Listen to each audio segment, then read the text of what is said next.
Sí, entonces decía que cuando vi este problema realmente no estaba pensando ni en ciencia de datos ni inteligencia artificial. Pero bueno, nos puse en el abstract porque pues, para mencionar el tema de actualidad, ¿no? Y en realidad sí los uso, pero digamos no estaba pensando exactamente en ello cuando llegué a este problema. Salí un clip en una pantalla. Ah, ya. Claro. Perfecto, sí. Y entonces, pues aquí dice que hay una validación con datos del Hospital General de México, ¿sí? Y usamos una herramienta de la inteligencia artificial, dice aquí, ¿no? Y en realidad sí, pero digamos, no estaba pensando en ello hace un par de años cuando empecé con ese problema. Qué bueno que se puede practicar algunas cosas en ese tema, ¿no? Muy bien, entonces aquí está el menú. Aunque digo que no hay que usar, hay que tener cuidado con las modas. Sí quisiera platicar un poquito brevemente de ciencia de datos, ¿sí? Y luego el ejemplo de ciencia de datos que me gusta más, uno que tiene que ver con gente de hace muchos años, ¿sí? Ciencia de datos, Alabra, Kepler y Newton. Y entonces ya voy a proceder a platicarles del problema de interés, ¿sí? Que es la prueba de tolerancia de la glucosa, ¿sí? Y luego vamos a ver la modelación de este sistema, ¿no? Curiosamente, pues son modelos en ecuaciones diferenciales ordinarias, así como la charla de la vez pasada. Modelación dinámica está por aquí involucrada, ¿verdad? Ok, y ya que tengo un modelo, pues uno quisiera estimar los parámetros. Si tengo datos, pues uno quisiera estimar los parámetros y hacer algo más, ¿no? Que vamos a proponer unos índices de clasificación y después platicar un poquito de lo que estamos haciendo, lo que nos gustaría hacer, y si hay tiempo, nos regresamos un poquito. Pues, ¿no? Entonces, ese es el menú. ¿Y qué se hace en ciencia de datos? El cual puede ser muy superficial, solamente quiero llamar la atención a una cosa, ¿no? Hace poquito, en el 2017, salió un artículo en el Notices de la AMS, ¿no? 2017, la revista mayor difusión de la AMS, pasan de todo, ¿no? Y hay artículos que se consideran importantes, y entonces aquí estaba este artículo, dice, asegurando que las matemáticas son relevantes en el mundo de ciencia de datos, ¿sí? ¿Verdad? Entonces, los matemáticos, ¿qué tienen que ver la ciencia de datos con nosotros? ¿Ok? Y en este artículo se refieren a un artículo también muy conocido, de 2015, donde hace una compilación de ciencia de datos y da una filosofía de la ciencia de datos. ¿Sí? Dice, pues hay varias divisiones de la ciencia de datos. No voy a platicar de todas ellas, nada más quiero mencionarlas, ¿no? La exploración y la preparación, los datos están por ahí y muchas veces sabemos cómo los tomaron, o si son utilizables como están, ¿verdad? Entonces hay que hacerles algo. Hay que representarlos y transformarlos de alguna manera, ¿sí? ¿Verdad? Hay algunos activos, base de datos, etcétera. Pues necesitamos hacer cálculos con ellos, quizás con cálculo de alto rendimiento, ¿no? Es lo que dice aquí, cómputo de alto rendimiento, HPC, ¿sí? Y muchas veces uno como que ve de lado la visualización y la presentación. Parece que la visualización es lo más importante y a veces lo más difícil. ¿Cómo presento la información? ¿Sí? En verdad, más dice un dibujo que 1000 palabras, ¿no? Entonces es bien importante y puede ser delicado. Luego algo que nos considera a nosotros pues es, tengo datos, ¿qué modelo, cómo los puedo presentar con un modelo? Determinista, elástico, o a lo mejor un modelo que aprenda, ¿no? Y pues después algo más, que está más esotérico, que es la ciencia de análisis de datos. Entonces ahí está. Entonces este articulito vale la pena echarle un ojo. Ahí discuten que quizá haya que diseñar nuevos cursos para estar al día, sin olvidar lo fundamental, ¿no? ¿Sí? Y en el posgrado pues están esos cursos de ese tipo. Entonces ahí está. Esa ciencia de datos es perfecta. referencias, un par de referencias y pueden ver, ¿no? Yo el ejemplo que más me gusta, ¿sí? Este la platico 1000 veces cuando vienen chicos de prepa o algo así de, esta es la que lo voy a explicar a ustedes. Brevemente, ¿no? Entonces, Tycho Brahe era un astrónomo, ¿verdad? Algunos detalles de él, ¿no? Cuando vivió, foto que está por ahí circulando en la red, ¿no? Una estatua de él. Y lo interesante es que, pues, él se pasó 2 décadas observando el cielo, ¿sí? Y recopiló muchísimos datos. Que estamos hablando del siglo XVI, ¿sí? 2 décadas viendo el cielo. Yo pensé que usaba un telescopio, pero no, muchos de esos datos son por la simple vista. Los datos los iba recopilando, ¿no? Y después observó un cometa y fue la demostración definitiva que la Tierra no es el centro del universo, ¿no? Antes que la Tierra, el Sol daba por alrededor del Sol, pues no es cierto, ¿verdad?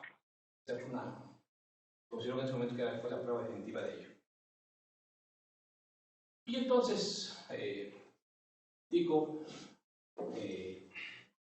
invita a Kepler a trabajar con él, ¿sí? Es Kepler. Y muere Brahe, ¿sí? A los 55 años en el castillo, ¿sí? Entonces, pues Kepler se queda con toda la información. Ahí dice, ¿no?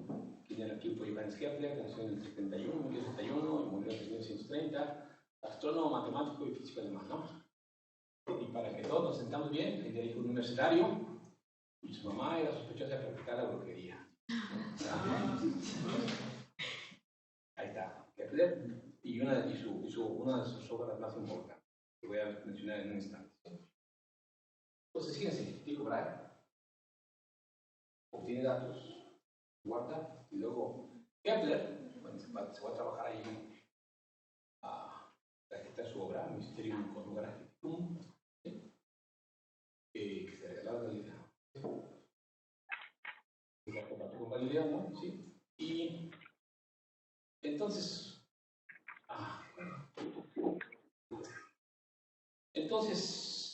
de estos datos, él los explora, los transforma, los estudia, cada vez con los niños, y les ocurre cómo ver propiedades ahí, ¿no?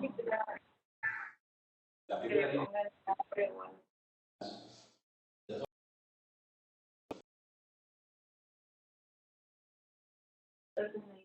Iguales. Por favor. Hay que habilitar el micrófono, ¿verdad? Y la tercera, pues que hay una relación entre el promedio y el semieje mayor del área, ¿no? Pues, pero fíjense, pónganse a pensar que está en qué año estamos, ¿sí? ¿Verdad? Y darse cuenta de algo físico, ¿no? Por planetario. Y luego, y con Newton, ¿no? Después. Sí, no me quedo aquí. En Inglaterra, fueron campesinos, ¿verdad? Escribió el Principia, ¿no? Y escribe las declaraciones universales, muchas cosas más, ¿sí? Y realmente dicen que Newton cuando tenía un problema se quedaba concentrado en ese problema por minutos, horas y a veces hasta días hasta que se le ocurría algo. Entonces, ahí está Newton, ¿no? Y entonces Newton propone su teoría. Fíjense qué interesante, ¿no? Tengo los datos de Brahe, tengo la descripción con las leyes de Kepler, y luego se propone una teoría que estudia.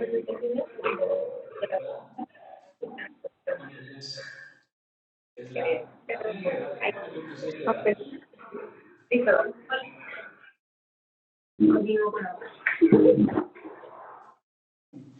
Disculpe, que está conectado como usuario, ¿puede apagar su micrófono, por favor? Entonces, pues aquí vemos que en este proceso de Brahe, Kepler, Newton, trae un poquito de todo, ¿no? Exploración de programación, representación de transformación, cálculo de datos, visualización de presentación y el modelo. Y uno podría decir que esto es como que ciencia de análisis de datos, ¿no? Entonces, Ahí está, sí, entonces. Está de moda, pero siempre ha existido. ¿Sí? ¿Cuál es la diferencia hoy? Quizá pues que hay datos por todos lados, ¿no? Distancia. Y hay datos gigantescos. Big Data le llaman ahora, ¿no? Y pues si hay datos, pues no podemos dedicar los datos, ¿no? Yo estoy haciendo aplicaciones, estoy haciendo modelos, pues tengo que confrontarlos con los datos. ¿Okay? Qué bueno que van a aprender estadística, procesos numéricos, toda la cosa, ¿no? ¿Ya? Ok, entonces vamos al tema de diabetes. ¿Sí? Digo que a veces la matemática aplicada es bien difícil porque, digamos, uno puede ser experto en ecuaciones diferenciales, ¿sí? Pero estos modelos matemáticos se aplican en todos lados. En robótica, la vez pasada, ¿no? Digamos, en diabetes, en dinámica de poblaciones, en ecología. Entonces uno tiene que aprender un poquito de lo que habla la otra persona para entenderse. ¿Sí? Hay que aprender no solamente el lenguaje, sino los principios esenciales que hacen que uno pueda decir algo. En ese sentido, pues, yo no soy experto en microbiología, pero a ver qué es de qué se trata, ¿no? La diabetes. Y pues hay un desequilibrio en el sistema insulina-glucosa. Así levemente. Vamos a ver, ahorita con la ecuación se ve más claro, ¿no? ¿Sí? Y es terrible. ¿Sí? La cantidad de gente enferma con diabetes son millones y millones. ¿Sí?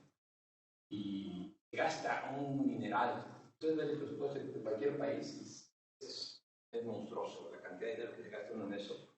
Y además que es predecible, ¿no? Y prevenible. ¿Sí? Y somos bien buenos nosotros, ¿no? Somos el sexto puesto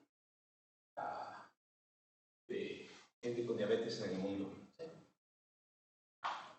¿Sí?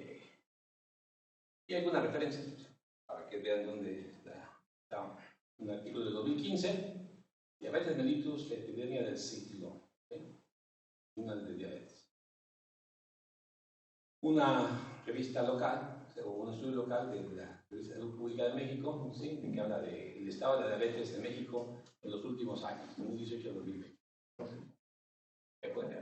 Y hay una página, no sé si la conocen, bueno, voy a entrar un ratito y luego salir, que se llama Nuestro Mundo en Datos. ¿No? Y ahí hay datos de todos. Y curiosamente, dice, ¿qué dice?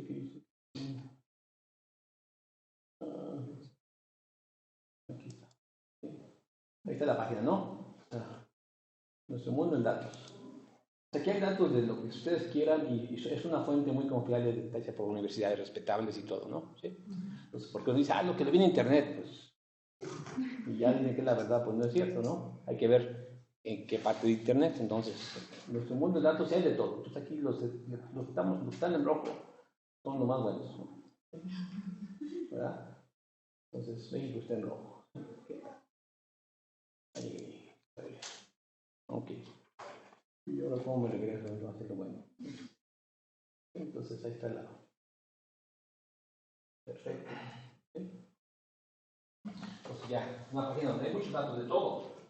Claramente de COVID, de lo que les ocurre económicos, economía, todo bueno. Entonces, la diabetes es un problema grave, ¿sí? Mete muchísimo dinero en ello. Es prevenible. Entonces uno resulta, una colega que les voy a mencionar un nombre, con cuidado, se llama Andrea Monroy, que trabaja en el Hospital General, ha estado haciendo un monitoreo de voluntarios para hacer la prueba oral de tolerancia a la glucosa y resultados, hace estudios, etc., ¿no? Y alguna vez la conocimos muchísima, varios de mis colegas y yo, nos dijo, ahí están los datos, a ver qué pueden hacer, ¿no? A ver si podemos decir algo.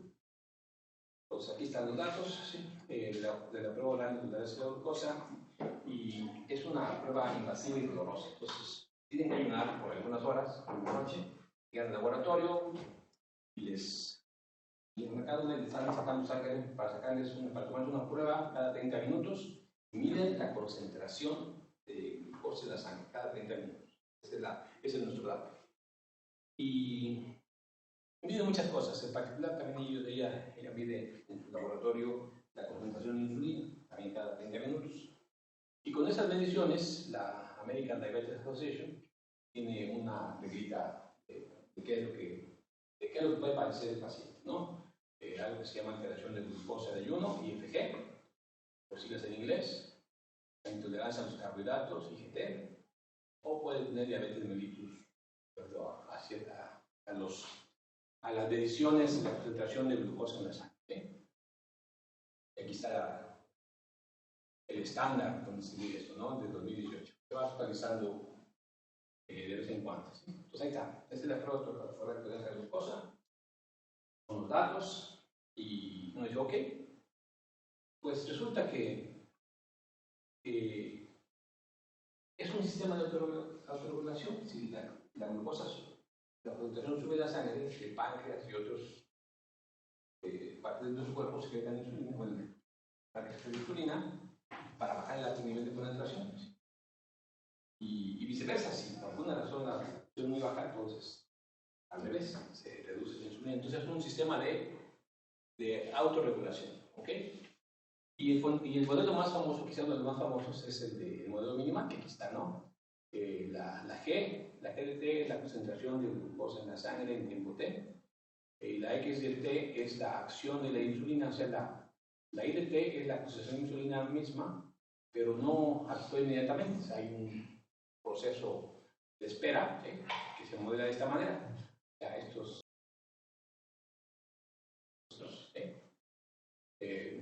por ejemplo, en este artículo del 2013, hay muchos modelos de este sistema, y todos ellos son ecuaciones diferenciales ordinarias. Todos ellos, ¿no? Hay muchísimos. Algunos son se llaman para tiempo corto, como el de glucosa, algunos son para tiempo largo. Uno quiere ver qué pasa no solamente con el proceso de 2 horas, sino más tiempo, ¿sí? Pero todos son ecuaciones diferenciales ordinarias. Hay por lo menos 10 modelos de ecuaciones diferenciales ordinarias. Este es uno de los más socorridos, el modelo minimal. Pero resulta que en el 64, Ackermann y colaboradores publicaron un modelito matemático de la prueba de tolerancia a la glucosa. ¿Sí? Es un sistema, lo pueden ver en el libro de Brown de ecuaciones ordinarias, ahí está, en sus ejemplos de segundo orden. ¿Sí? Y dice, pues este es mi modelo. Bueno, en lugar de ver la concentración, ven las variaciones con respecto a una concentración de referencia, GSUP, que es cuando, digamos, en este caso sería cuando llegan en ayunas y la concentración que tienen en ese momento, ¿no? Sería su GSUP, ¿verdad? Entonces, y como son pequeñas variaciones, hace dice, bueno, la G y la H dependen, el lado derecho es una función que depende de IH como un modelo de interacción de especies, ¿sí? Entonces, como son variaciones pequeñas, puedo usar el teorema de Taylor y lo trunco a primer orden y me da una cosa de este tipo. Ahí está, ¿no? Y las M son constantes, positivas. Cada una tiene el efecto que uno espera, ¿no? Digamos, por ejemplo, la H, digamos que es la acción de la insulina, también llamémoslo así, ¿tá? Entonces, por ejemplo, si está la H con un signo negativo, ¿verdad? Entonces, si la concentración de insulina crece, la derivada es positiva, entonces la acción de la insulina entra en juego para reducir, para bajar el nivel, ¿no? Por eso está en menos M2. ¿Sí? De la misma manera aquí, entonces, digamos, el M4 por G, y la concentración sube, entonces la acción de la insulina crece para competir contra el incremento de glucosa. ¿Sí? Como claro que es grande, todas las sustancias tienen un decaimiento natural. ¿Sí? Por alguna, digamos. Y aquí está, ¿no? Tengo la M1 es la tasa de decaimiento natural de la glucosa y la M3 es la tasa natural de decaimiento de la acción de insulina. ¿Sí? Y así se modela. Y luego hay un término aquí muy interesante que es la JDT, que les dije, se llama la tasa de absorción de glucosa. Entonces, este término es el, digamos, uno llega y uno hace la prueba, le dan un vaso con una solución dulce. Y eso se modela con J. Es la fuente externa de esta. ¿Sí? Entonces, este es algo interesante a modelar. Ahí está el modelo. ¿Sí? Esta es la ecuación lineal de coeficientes constantes, ¿verdad? No puedo tomar derivadas y eliminar la h. No tengo datos de la h, nada más de la g. Entonces, y si las elimino, me queda una ecuación de segundo orden, ¿sí? 2 alfa g punto más omega c al cuadrado g igual a s de t, ¿sí? Donde s de t es j punto más m3j que salió de, a la hora de eliminar la h, tuve que tomar derivadas, ¿no? Así lo tengo, ¿no? Entonces, aquí está la expresión para j y s. Aquí están cómo se ve alfa y omega 0 en términos de las constantes m, ¿sí? ¿Qué tal? Entonces, pues vamos a quedarnos con esta ecuación, ¿sí? Esta ecuación del segundo orden, ¿verdad? Y vamos a hacer un supuesto en la S de t. Vamos a poner que es un impulso en t igual a 0. Entonces, un golpecito en t igual a 0 y ya desaparece. ¿Ok? Una hipótesis. ¿Sí? Entonces, para t mayor que 0, pues la ecuación se reduce a una ecuación homogénea, ¿sí? ¿Verdad? Y bueno, en física, pues esto es un oscilador armónico, ¿verdad? ¿Qué tal? Y la omega 0 es la frecuencia principal y la alfa es el coeficiente de amortiguamiento, ¿verdad? Entonces, uno dice, bueno, claramente, uno sabe que cuando uno hace gráfica del oscilador, pues el coeficiente de amortiguamiento hace esto si es alfa negativo. Bueno, si alfa tiene signo incorrecto. Pero como esto es un sistema físico, no puede pasar que la concentración crezca sin costa, ¿no? Entonces debe amortiguarse y la oscilación debe reducirse, ¿verdad? Entonces eso me lo dice porque uno sabe, digamos, ¿no? Ya, pues entonces se debe satisfacer esta condición para que sea un oscilador amortiguado. Ya, un problema de diabetes, ya lo vimos como un oscilador amortiguado, ¿sí? Y estoy en este problema, en esta ecuación homogénea, uno puede escribir la solución general de esta forma, ¿no? Claramente uno tiene que encontrar el problema característico y luego las dos soluciones, pero como es una suma de senos y cosenos, uno puede ponerlo como la suma de ángulos, ¿sí? Y entonces esta es la forma general, donde aparece un omega delta y un omega, que ahí está, ¿no? ¿Sí? ¿Qué tal? Entonces empezamos este problema de autorregulación a una ecuación de cálculo. Entonces uno dice, ok, si tengo los datos de la prueba alto de la glucosa, entonces para cada paciente boca, a los 30, 60, 90, 120 minutos, pues yo podría estimar los parámetros que le corresponden, dado que conozco esta función, ¿sí? ¿Verdad? Dado que conozco esta función, ahí está, no tengo datos, tengo una forma funcional, puedo encontrar los parámetros que corresponden, como está en la recta, por ejemplo, ¿no? Esta es una partecita de la tesis de Paula, pero en computación de el año pasado. Y por aquí empezamos. Y entonces, ok, pues dice, pues vamos a ajustar curvas, ¿verdad? Y hay que determinar estas constantes que llevamos de alguna manera, ¿no? A la amplitud, a la rapidez de caída de la curva, omega de la frecuencia y delta del ángulo, ¿no? Con estos datos quiero estimarlos, ¿verdad? Y yo puedo hacer un ajuste de mínimos cuadrados si quieren, ¿verdad? Entonces vuelve un problema de optimización. La semana pasada hablamos también de optimización, ¿verdad? Y en optimización van a ver que hay muchos métodos deterministas, que son métodos locales. El método más famoso es el descenso de gradiente. Entonces, pero recuerda, tengo una función y va a ver, yo quiero que configure la solución aquí. Calculo el gradiente y le doy vuelta y camino un poquito en dirección. Y ahí actualizo el punto de mi candidato a minimización de así voy.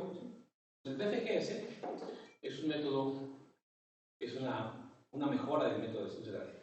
Van a ver el semestre próximo en la optimización. Y este TNC es un método de Newton-Trunca. No vamos a dejar que los parámetros crezcan arbitrariamente, ¿no? Ahí van a ver el método de Newton, ¿no? Y acá hay un método que parece que una nubecita gris alrededor de la curva, ¿no? es un método de estimación bayesiana. Y pues se ve que los tres son lo mismo, ¿no? La A son casi lo mismo, las omegas son casi lo mismo, las deltas son casi lo mismo, o sea, pues, está bien, ¿no? Entonces es un problema de mínimos cuadrados y pues, lo dan a esta, ¿no? Y aquí hay otro ejemplo donde hacemos lo mismo, pero otra vez visualmente, ustedes se ven que están bien, ¿verdad? Pero una vez que vemos los numeritos, fíjense, el FGS me da un número en los quimiles, ¿no? Los 25.000, ¿sí? Y la A se fue a un extremo de la 4, parece que era un problema de núcleos truncados, o sea, dice, busca parámetros en ese intervalo. Entonces fue al extremo, ¿sí? Y el bayesiano, pues sí me dio un valor razonable. O sea, como que estos métodos locales deterministas no fueron suficientes. O sea, no me dan resultados realistas, físicamente viables, ¿sí? Entonces, fue por la razón por la cual, insisto, visualmente los tres se ven bien en el ajuste, pero físicamente, en su término más amplio, este es el que usamos en la estimación bayesiana. La estimación bayesiana lo que hace es que a cada parámetro, en vez de estimar un valorcito, muestra una distribución de densidad que le corresponde. ¿Sí? A cada parámetro hay una distribución bayesiana, hay una densidad de probabilidad asociada a él como solución. Después uno puede calcular la media, por ejemplo, y pues es la que uno grafica fuerte. Pero para cada puntito de la densidad voy a tener una curva, porque tengo varias. Entonces, la ventaja del método bayesiano es que además me dice qué tamaño de aproximación, me da un intervalo de confianza, por ejemplo, ¿no? ¿Verdad? Entonces, en este caso usamos estimación bayesiana. Y nos dimos cuenta, entonces, el método bayesiano también lo que hace es que uno, al determinar la densidad, nos dimos cuenta que la delta es pi medio. ¿Okay? O sea, uno puede decir es una densidad puntual. A posteriori, entonces, pues la dejamos como pi medios y haciendo el cálculo, la fórmula queda ahora con seno en vez de coseno, ¿no? Los senos de pi medios me dan 1, los cosenos de pi medios me dan 0 y me queda así, ¿no? Entonces, y esta fue la formulita que utilizamos. Fabuloso. Y bueno, entonces fíjense que proponer una función con parámetros y datos mínimos cuadrados es lo que hacemos todos los días. Todo el tiempo. Ajustamos rectas, hacemos selección lineal, selección no lineal, todo eso.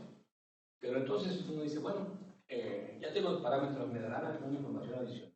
¿Sí? Algo más. Es decir, para cada paciente tiene sus 3 parámetros, ¿no? O sus 4. Es como para cada paciente tiene su peso y su altura, entonces tiene su índice de masa. Aquí tengo un paciente y tiene su A, su alfa y su omega, ¿verdad? Hay que bautizarlo con el nombre adecuado. Entonces, nos dieron algo más. Entonces, la idea, la fabulosa idea, decir, ok, tengo una población, voy a clasificar, lo voy a separar en 2 partes, sanos y enfermos, ¿okay? Más 1 y menos 1. Y lo voy a agrupar como puntos a los planos que me dan los parámetros, al plano alfa beta, a alfa, al plano a omega, al plano alfa omega, y voy a ver qué me dicen, ¿no? La grandiosa idea, ¿no? Y eso hicimos, y resulta que los parámetros que se portaban bien eran los parámetros A y alfa. O sea, para cada paciente tengo su alfa y había su ¿sí, no? ¿Verdad? Y etcétera. Entonces, ahí va, sí. Entonces, esto ya es inteligencia artificial. Así le llaman, ¿no? Uno dice, ok, voy a... La cantidad de datos que tenemos son como 1900 y algo, 1911. Por alguna razón que no recuerdo, que agarramos primero un subconjunto de 80 datos y eran todos mujeres. Creo que fue la primera. Ahí les va un archivo, el último, un conjunto de datos que acabo de medir, ¿no? Y todas son mujeres. Ok, está bien. Entonces, ahí están. Y con el criterio de Lara, pues había 51 sanos y así diferentes números en cada condición, ¿ya? Entonces, Verde es una condición muy leve, ¿sí? Y las otras no, ¿no? Entonces, por eso el color, ¿sí? Y entonces, pues tengo sanos y enfermos, y aventamos los puntitos al plano. Y pues, imagínense que no están las líneas rectas, ¿no? Estas de aquí, ¿no? Pues los puntitos se ven así, los azules son sanos y todos los demás son enfermos. Entonces, gran sorpresa que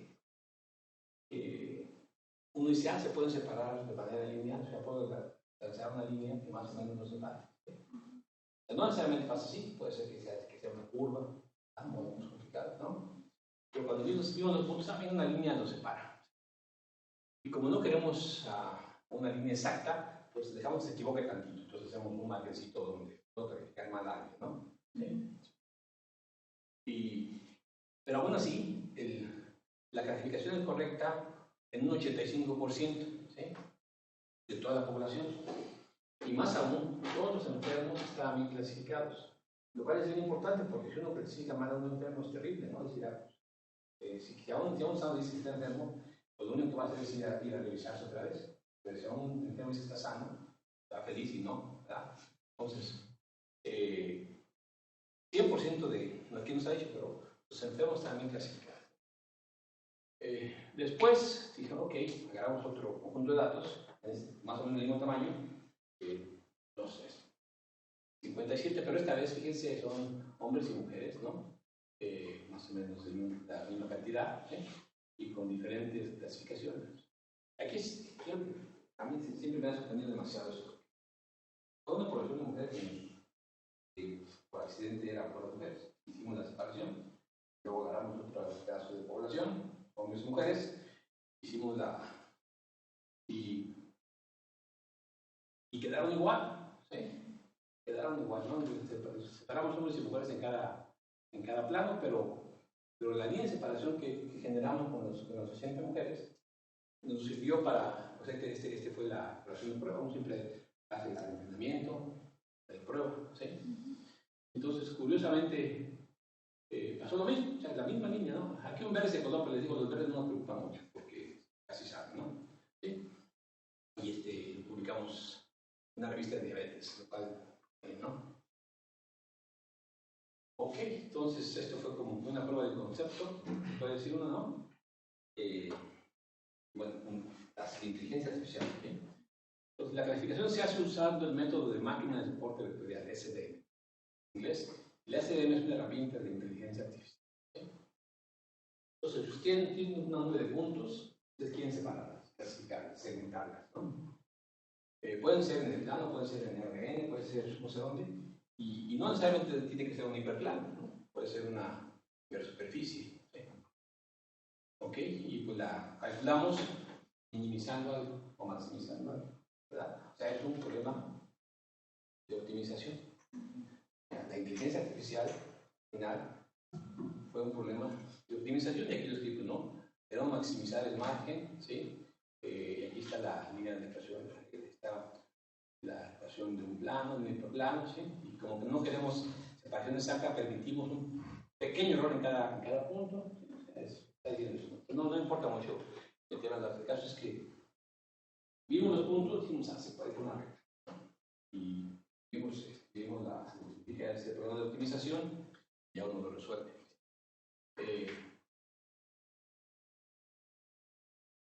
Y aquí están más detalles, ¿no? Que no queremos que sea una separación exacta, entonces perdimos una holgura en el error, ¿no? Pues por eso está la regla de separación y un pequeño margen. ¿Sí? Pero insisto, esto puede ser una hipersuperficie, etc. Y puede estar en muchas dimensiones. Y entre paréntesis, siempre los matemáticos no saben vender, ¿no? Tiene un nombre bien interesante, es Word Vector Matching. Y es un problema de optimización. O sea, el concepto fundamental, básico, es la optimización. El tema de actualidad, ciencia de datos y inteligencia artificial, pero el tema fundamental, porque es subyacente, es la optimización. Es el problema más viejo del mundo, ¿no? Uno quiere maximizar o minimizar, pero hay que saber la optimización. Y no llevar la optimización. Y además, para recalcar el comentario, es un artículo muy reciente, 2020, ¿sí? Y aprendizaje máquina, deep learning, todos es en esencia están relacionados. Y el tema subyacente es la optimización. Entonces, en este artículo hacen una revisión de todos los problemas que hay detrás del optimización. Hay muchos, ¿no? Pero elegí este porque dice exactamente lo que quería decir, ¿no?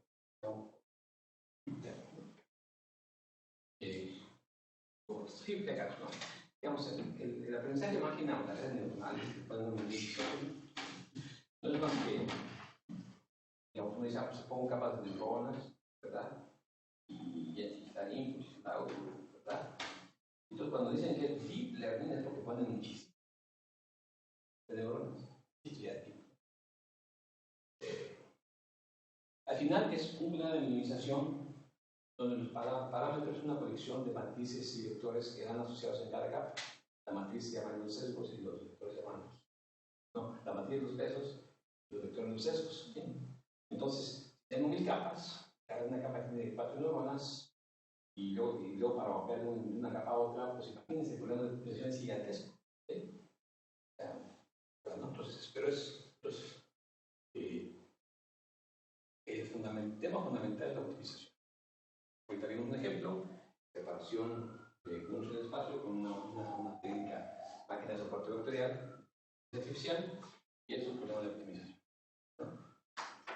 Ok, entonces, una vez que hicimos esto con los 80, las 50, dijimos, ok, vamos a agarrar todos los 1911 de sujetos, ¿no? Y cuando decía que son voluntarios, entonces fue un lapso de 3 años, y voluntarios en el sentido de que no hay algo voluntario importante, ¿no? Cuando uno hace un estudio estadístico, quiere hacer una conclusión que sea válida, que sea, uno dice, pues tengo que hacer mi muestra con todas las reglas, ¿no? Que desde etcétera, etcétera, ¿no? ¿Verdad? Y entonces ya uno reporta eso. En este caso, fíjese, es bien distinto, o sea, en la aprobación no hicimos nada, tal como estaba, exploramos los datos y tratamos de ver si teníamos una estructura detrás, ¿no?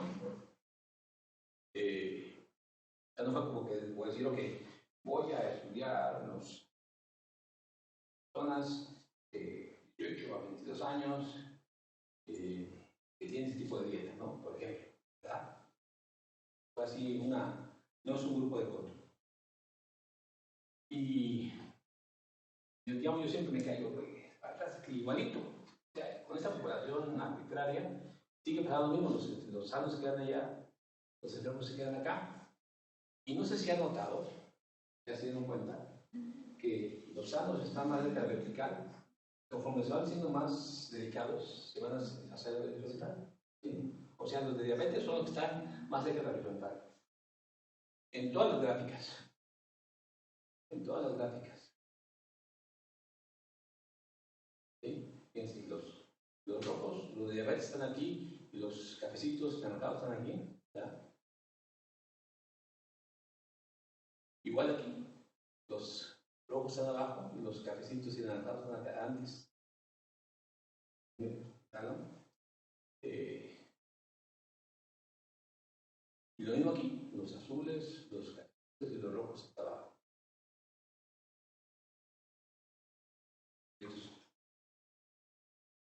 Entonces decía que algunos voluntarios, eran realmente voluntarios que iban varias veces a hacerse la prueba. Este es un caso de una persona que fue en diferentes tiempos. Bien curioso, ¿no?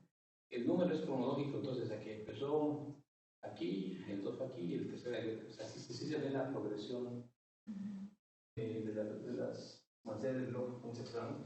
Aquí están sus curvitas de ajuste. Qué curioso, ¿no? Entonces, pues, uno podría concluir que A y alfa se pueden considerar índices de una persona.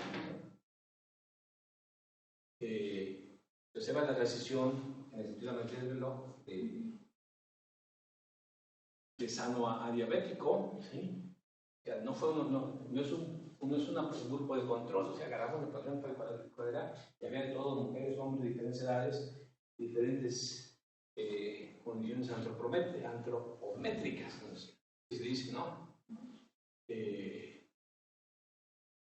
Y bueno, algo que no platiqué es que el tema modelo de Ackermann, pues, propusimos un criterio para ver cuándo un modelo se va. No solamente el de Ackermann, cualquiera, ¿no? No solamente que ajuste los datos, sino que los ajuste y los números que me da sean físicamente razonables. Y con ese criterio sucedió que 70% de los datos satisfacen. ¿Sí? Es un número grande. Para hacer una población bien rara, no rara, muy heterogénea, un modelito tan sencillito me diga cosas, me diga lo que uno espera para el 70% es un porcentaje muy alto. ¿Qué tal? ¿Sí? Presente, muy bien. No pregunté si tienen preguntas, pero se debe tratar. Entonces, ¿cuál es el presente, el futuro y el pasado? O sea, el presente, pues, el término de absorción es un problema viejo. O sea, ¿cómo se modela el tema de absorción? No hay consenso, no está claro. ¿Sí? Entonces, nosotros, Ackermann, en su artículo 64, suponen que SDT es un impulso entre igual a 0. ¿Sí? Matemáticamente eso significa que SDT es K por delta de T, donde delta de la DT de Dirac está centrada en 0. ¿Sí? Yo sé que la delta de Dirac no es una función de la que vemos en cálculo o de la que vemos en teoría de la medida. Es una distribución Schwartz, ¿no? Y esta teoría de distribuciones, la de Schwartz, la publicación original de 1947, le dio una medalla Fields en el 50 por esta teoría. ¿No?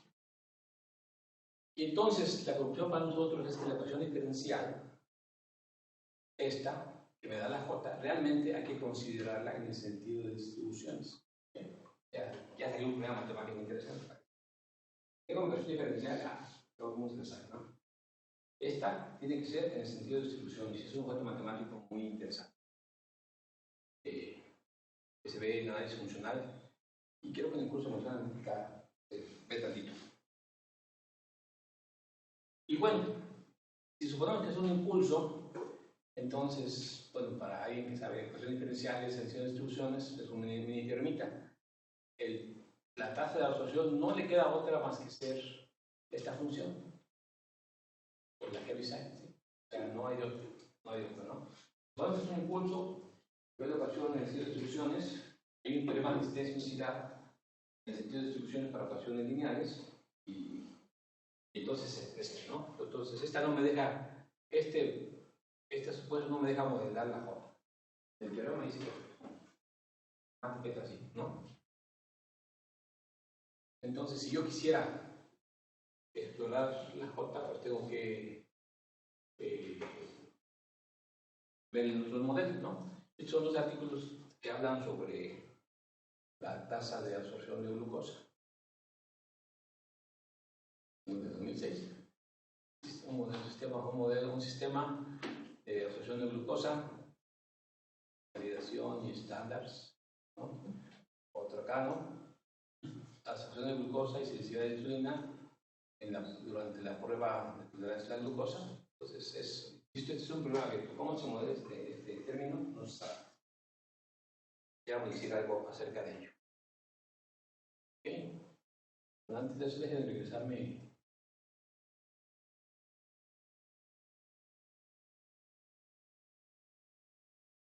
Pero al principio,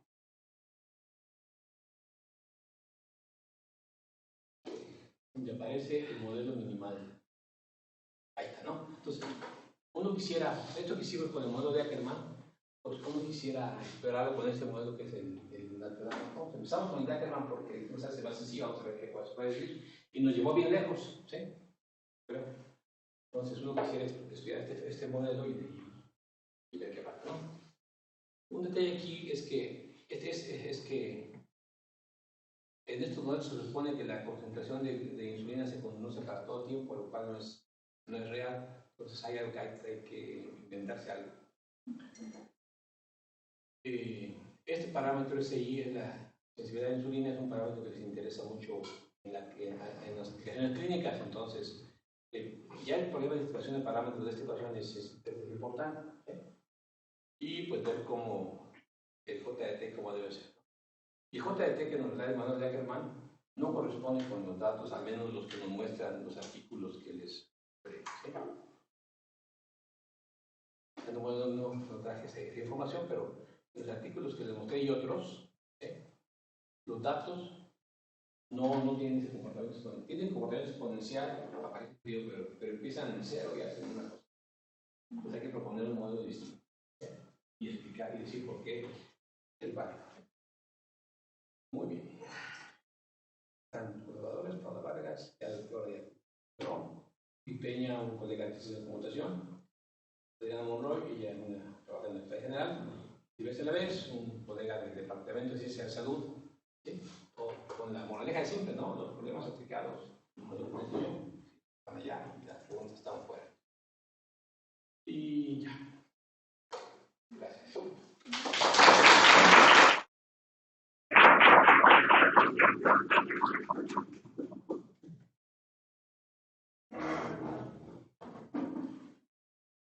¿Alguien tiene alguna pregunta para el doctor?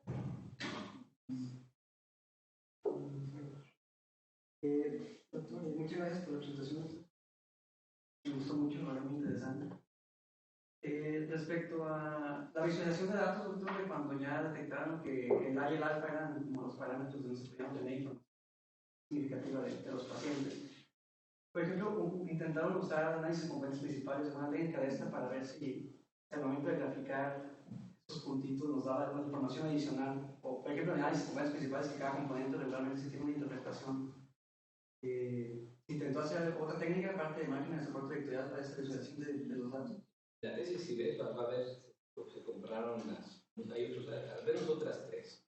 Está la regresión logística, la izquierda no lineales, de separación, y también hay una sí.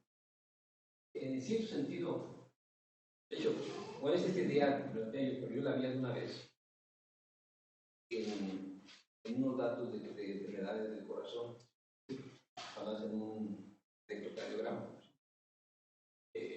Entonces uno hace la serie de Fourier. Y en ese estudio, las primeras dos componentes de los series de Fourier ponían en el plano, separaban los cuatro padecimientos de la primera por la componente principal. Entonces, bueno, será posible que aquí tienes una trigonométrica y ellos ponen, es natural preguntar si tengo parámetros de algunos de ellos algo más.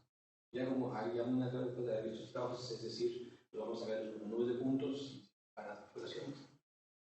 Pero sí, se compara con otras cosas. Sí, además de pues, la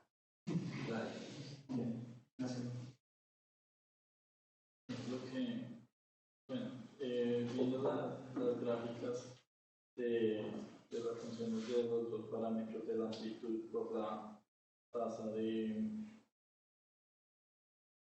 caimiento. Una tasa de caimiento. Esa tasa de caimiento, pues se observa como que cuando pues, la tasa de caimiento es más baja, es más probable que las personas sufran de diabetes, y cuando la amplitud por general como suele ser alta, o sea, cuando la amplitud es alta y el decaimiento es bajo, ahí es como más probable que sufra de diabetes, cuando pues no se tiene lo contrario, pues. Y pues son como también como describen un poquito sobre el comportamiento de lo que uno espera, como que la regulación de la insulina sea más o menos tosca, más suave. Y poder verlo, sí.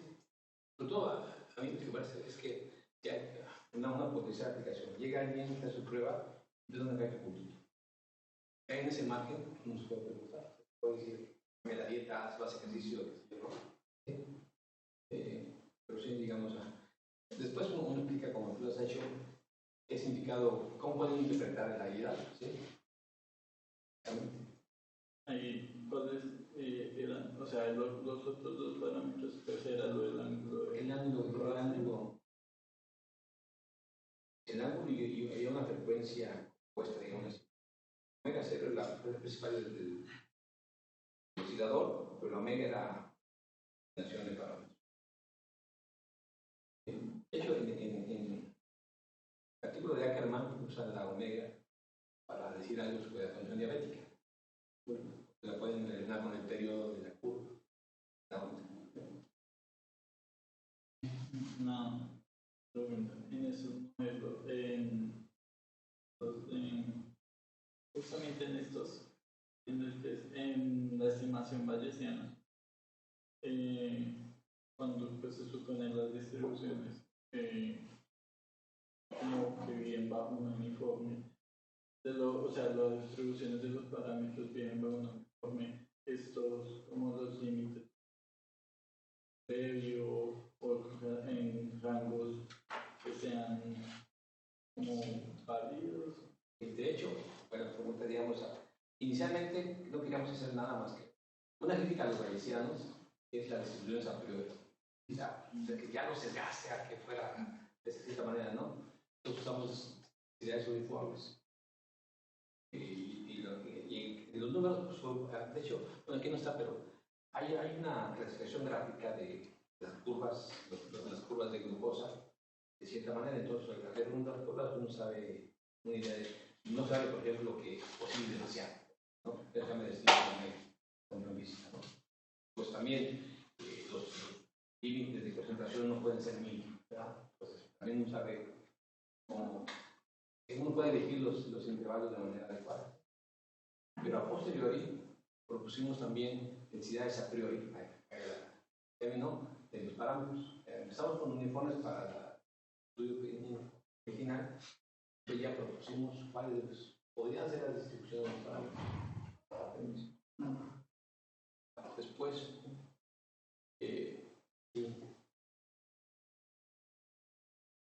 esta pregunta.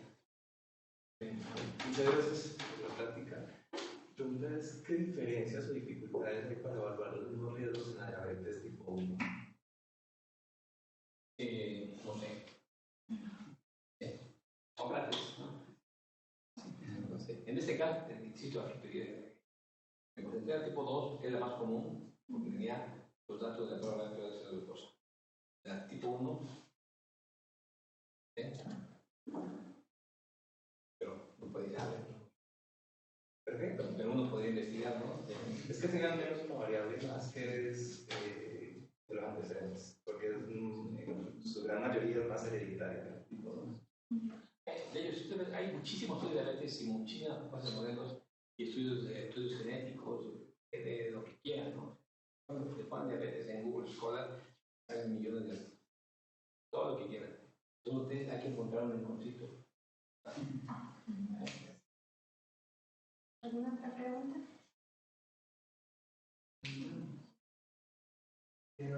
¿Qué tan costoso computacionalmente es el ajuste bayesiano? Porque se hace un ajuste por cada paciente, ¿no? Bueno, para hacer todo, digamos, tenemos un software que lo quiero poner en la página para que alguien llegue tengo un prueba, voy a ver que dónde caigo, ¿no? Más que ahorita se tarda un minuto corriendo porque hace falta hay que optimizar.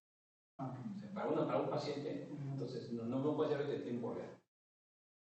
Pero en un minuto genera todo entonces, es que otra cosa de bayesianos es que hay que muestrear una densidad, hay que se un método Monte Carlo que tratar de marco y hacerlo muchas miles de veces, entonces está bonito. Pero en este caso, bueno, lo que sigue es que computacionalmente se puede mejorar muchísimo. Para pudiera usarlo, ¿no? Claramente generar todo, imagínate, este es un minuto después de que ya está todo más o menos, pero al principio, si son 1000, no, la pobre de todas las ciudades, ¿no? Sí. y la crítica que le hacen a la gente, al menos, bueno, para los que no hemos estudiado la bayesiana, es que es un problema, a priori es un problema de modelación. O sea, si yo no puedo evitar usar lo que yo sé, si estoy estimando la densidad de un flujo acuoso, sé que va a estar cerca de 1, o sea, sería tonto no usarlo. Ese es un problema de modelación.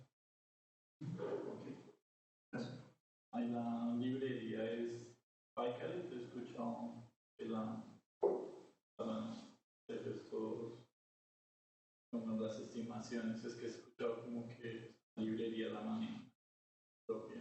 Ah, sí, de hecho, bueno, aquí usamos una de Python, de MSIC, pero sé que hay una de Andrés Christian, el TWalk. Las dos podemos ir, digamos, al final. Lo que pasa es que al usar el MSIC, pues tienes toda la infraestructura, la graficación, todo está ahí, ¿no? Entonces, si usas el TWalk, tienes que pegarle lo demás. ¿Perdón? ¿Cómo es que se llama? MCEE. Si pones Python Bayes, aparece el MCEE. Es la misma. Por usar. En este caso, no, a veces también lo que hacemos aquí es proponer métodos de Monte Carlo. Los métodos hablar de alguna u otra manera. ¿Alguna otra pregunta? Bueno, muchas gracias. Gracias a ustedes.